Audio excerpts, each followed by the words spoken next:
whose hands are you going to put your life in? Whose hands are you going to put your life in? It is impossible on this day, Father's Day, June 19, 2016, to be unaffected by the news that has happened in the last week. A man walks into a club and shoots up the house, killing at least 49 people,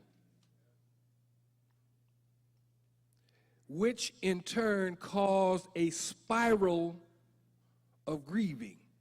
Because when you think about Pulse, the club in Orlando, you have to think about Emmanuel AME in Carolina, where Dylann Roof walked into the church, sat with the people, and killed them.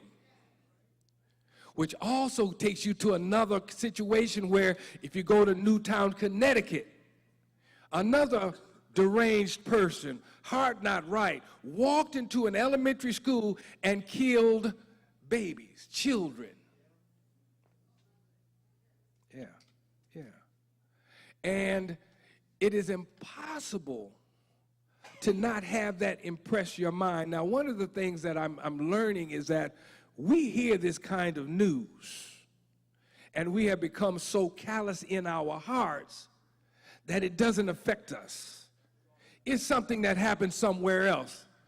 You know, just recently in my neighborhood, we're talking in the last 90 days, someone came into our neighborhood and shot up the neighborhood. Gun violence.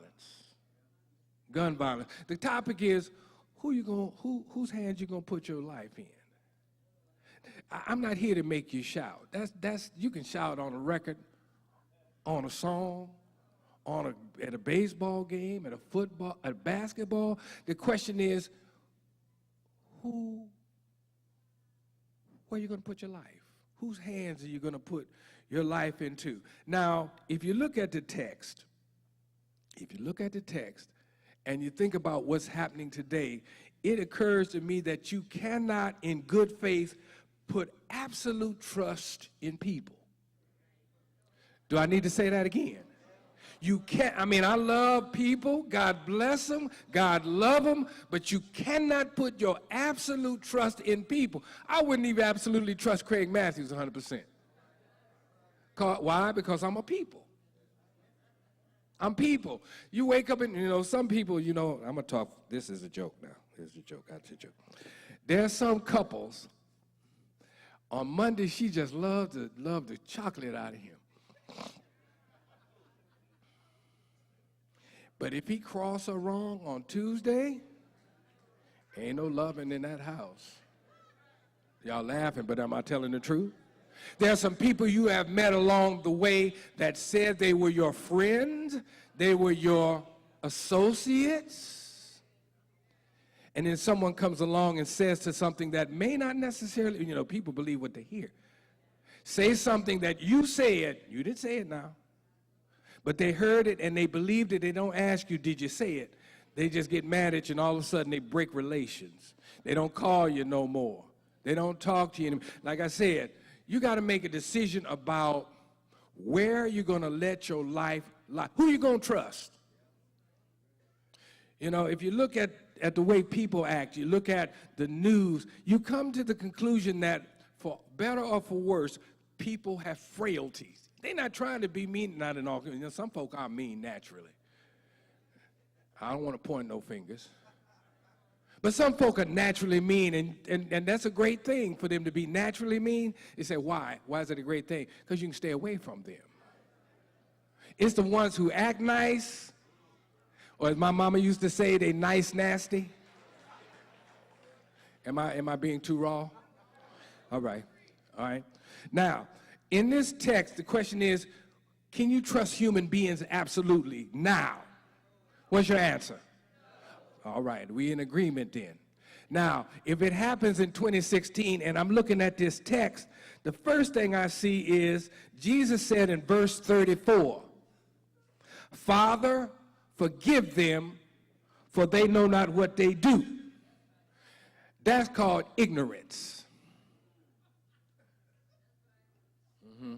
That's ignorance. They don't know what they're doing. Now, it's different between ignorance and ignorance is, people think ignorance is a bad word. It's not a bad word. It really defined means they just don't know. They have not been educated. They have not been taught. They don't know what they're doing. It's not a matter of the heart. It's not deliberately coming from the inside. That's okay. But there are people who are not ignorant. With malice and intentionality, cut your throat. Why would they cut your throat? You know, wait a minute, you've been at jobs. You've been at some jobs where the supervisor is frightened of you because they realize how much power you have. Because sometimes we think it's about education. People have forgotten a Christian has power inside of them. Power to endure, the power to persevere. They're not ignorant. They do things maliciously, okay? Going on, 35.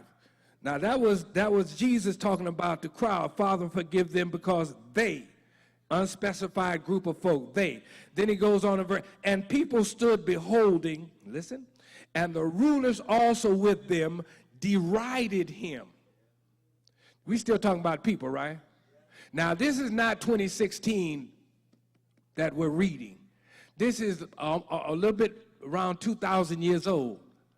So what I'm hearing is that in 2016, people are fuzzy, and in 2,000 years ago, people are fuzzy.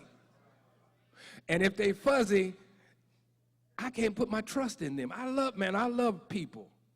I actually love people. But I realized somewhere along the line that people are frail. I'm not mad at anybody. If you cross me, I'm not going to harm you. People know me. If you cross me, I'm not going to try to get even, because it's something worse than me getting even. Because I remember in the back of my head a text that says about hot coals on head, heaping hot coals on people. Y'all heard that text? Sometimes put them in God's hands. That way my hands are clean. And God can do a whole lot to a person that I ain't never going to be able to do. Because see, one thing, I can make your life miserable. If I had a mind to do that. I ain't trying to do that. Y'all laughing at me, yeah, I know. People can make your life miserable, but God can take the breath out your body.